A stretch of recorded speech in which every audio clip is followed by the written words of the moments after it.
Hello guys, कैसे हो आप लोग। स्वागत है आपका हमारे एक और नई वीडियो में। दोस्तों, जैसे कि आप लोगों को पता होगा कि लाइगर को बॉक्स ऑफिस में रिलीज हुए 5 दिन हो चुके हैं। और दोस्तों, पहला संडे यानी कि जिस दिन कोई भी मूवी अपने लाइफ टाइम में सबसे ज़्यादा कमाती है, उस दिन इसकी लाइफ टाइम में सबसे कम कमाई हुई। यानी कि दोस्तों, अभी तक इस मूवी ने कितना कमा लिया है, ऑफिशियल वर्ल्ड वाइड कलेक्शन के ऊपर हम लोग बात करेंगे और हिंदी की कमाई कहाँ तक पहुँच गई है। वही इसके अलावा आज यानी कि ऑन डे 5 मंडे के दिन, पहला वर्किंग डे है, कितना कमाने वाली है। कहीं ना कहीं दोस्तों, इसका पहले दिन का जो नंबर है यानी कि कलेक्शन है वो इंप्रेसिव रहा। उसके बाद से जो कमाई गिरी वो भाई साहब देखने लायक थी। बहुत ज़्यादा गाइस कलेक्शन गिर गए। हालांकि दोस्तों, जिस तरीके से इसका बायकॉट हो रहा था और बायकॉट हुआ, और उनके जो यानी कि विजय देवरकोंडा के जो क्लिप वायरल हुए थे जिसमें उन्हें घमंडी कहा जा रहा था, तो उसको लेके गाइज उन्होंने खुद क्लैरिफिकेशन किया है। और एक बड़े यहाँ पे जो मैनेजिंग डायरेक्टर हैं यानी कि गाईटी गैलेक्सी के यानी कि मनोज देसाई, उनसे जाके उन्होंने माफ़ी भी मांगी। तो कहीं ना कहीं उनका ये जो व्यवहार है लोगों को अच्छा लग रहा है। लेकिन गाइज इससे कुछ होगा नहीं, अब नहीं होगा कुछ, क्योंकि देखो भाई, मूवी अच्छी नहीं है। मूवी अगर अच्छी होती और बायकॉट की वजह से इस मूवी को नहीं देखा जा रहा होता तब समझ में आता। लेकिन वो भाई साहब, मूवी को पहले ही हर एक तबके की तरफ से बेकार रिव्यू मिला है। क्रिटिक्स ले लो, ऑडियंस ले लो, या फिर यूट्यूबर जो यूट्यूब के क्रिटिक्स हैं उनका ले लो, तो कहीं ना कहीं हर जगह से ये जो मूवी है बिल्कुल ही सिरे से नकार दिया गया है लोगों द्वारा। अभी दोस्तों, अगर हम लोग बात करें कि इसका वर्ल्ड वाइड कलेक्शन 4 दिनों का ऑफिशियल कितना आया है, दोस्तों देखो, कल की कमाई मैच की वजह से, इंडिया पाकिस्तान मैच की वजह से अफेक्टेड रही, और इवनिंग की ऑक्यूपेंसी बिल्कुल ही खत्म सी समझो आप, बिल्कुल बेकार आई थी रात की। अभी दोस्तों देखो, डे 4 की ऑफिशियल कलेक्शन आया है 5 करोड़ 24 लाख रुपए। रात प्रिडिक्शन लगाया था 6 करोड़, उससे भी कम 5.24 करोड़ दोनों लैंग्वेज के कलेक्शन है। तेलुगु से 1.23 करोड़। भाई साहब, किसने सोचा था कि ओरिजिनल लैंग्वेज यानी कि तेलुगु में ही इतनी जल्दी इसका गेम ओवर हो जाएगा। यानी कि 1 करोड़ 23 लाख रुपए संडे का हाल है, संडे। और हिंदी में 3.80 करोड़ यानी कि 3 करोड़ 80 लाख रुपए इस मूवी को हिंदी में कमाई मिली, जबकि हिंदुस्तान पाकिस्तान का मैच था। तो भाई तेलुगु में तो कहानी खत्म ही समझो, अभी आज लाखों में कमाई होगी।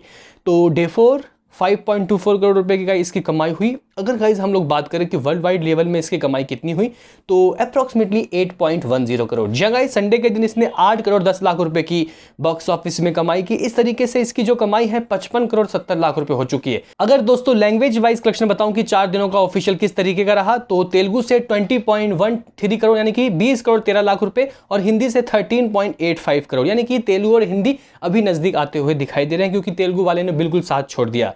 तमिल से 1.12 करोड़, मलयालम से 33 लाख रुपीस, और कन्नड़ा से ओनली 1 लाख रुपीस। तो टोटल कमाई नेट इंडिया 35.44 करोड़ यानी कि अपने एक्सटेंड वीकेंड में इसने सिर्फ 35 करोड़ 44 लाख रुपए की कमाई की। वर्ल्ड वाइड लेवल की दोस्तों अगर मैं आपको कमाई बताऊं, तो as a world wide level इसने 55.70 करोड़ रुपए की कमाई कर ली है।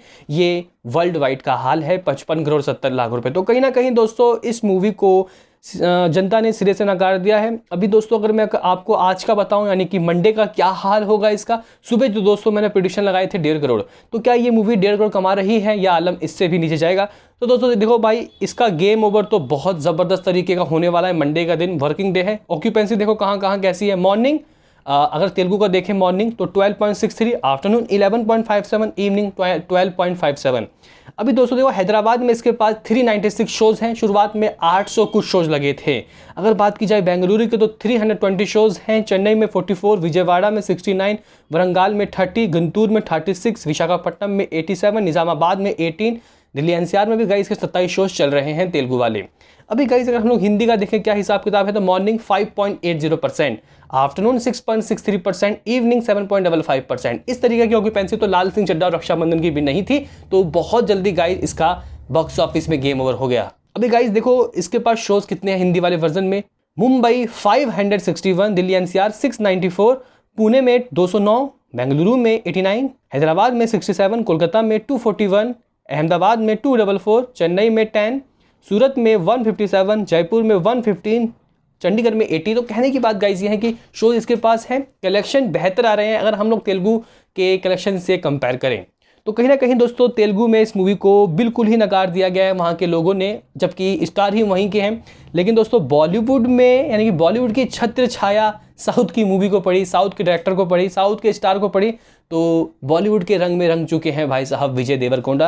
यानी कि बॉलीवुड की जो गाइज फूटी किस्मत अभी चल रही है 2022 में, ये साउथ की इस मूवी को भी लेके डूबी। और कहीं ना कहीं अनन्या पांडे अनन्या पांडे की जितनी तारीफ की जाए उतनी कम। यानी कि गाइस उनके अंदर बहुत टैलेंट है, सब कुछ आता है, लेकिन एक्टिंग नहीं आती, जो उन्होंने इस मूवी में साबित की है। हालांकि गाइस मुझे एक बात समझ नहीं आता कि इतनी फ्लॉप के बावजूद इनको मूवी देता कौन है, कहाँ से आते हैं वो डायरेक्टर जो इनको मूवी दे देता है। देखो भाई, नेपोटिज्म का मैं विरोध नहीं करता, लेकिन जो टैलेंटेड है जैसे कि आलिया भट्ट, एक लिस्ट कह रहा है, एक गाइज यहाँ पे रैंकिंग आई है कि कौन है बेस्ट एक्ट्रेस इन इंडिया, तो नंबर 1 में लिटरली गाइज आलिया भट्ट है, टैलेंटेड एक्ट्रेस आलिया भट्ट। वहीं दोस्तों दूसरे नंबर पे मेरे ख्याल से रश्मिका मंदानी, या फिर मुझे याद नहीं है, पहले का ही याद था। तो कहीं ना कहीं दोस्तों देखो, नेपोटिज्म हर वक्त गलत नहीं होता, कुछ समय गलत होता है जब अच्छे एक्टर नहीं होते, जैसे कि तुषार कपूर आप लोग ले सकते हो, जैसे कि मैंने अभी आपको बताया अनन्या पांडे, जीरो टैलेंट। तो देखते हैं कि गाइज इनका करियर कहाँ तक पहुँचता है अनन्या पांडे का। हालांकि Vijay Deverakonda down to earth actor है, और कहीं ना कहीं एरोगेंस गाइज उन्होंने जो दिखाया उनके लिए माफ़ी मांगी उन्होंने। तो बॉलीवुड के रंग में रहूँगा तो भाई यही होगा। आपका क्या कहना है बताओ कमेंट में। मिलते हैं किसी नेक्स्ट वीडियो में, अभी के लिए इतना ही।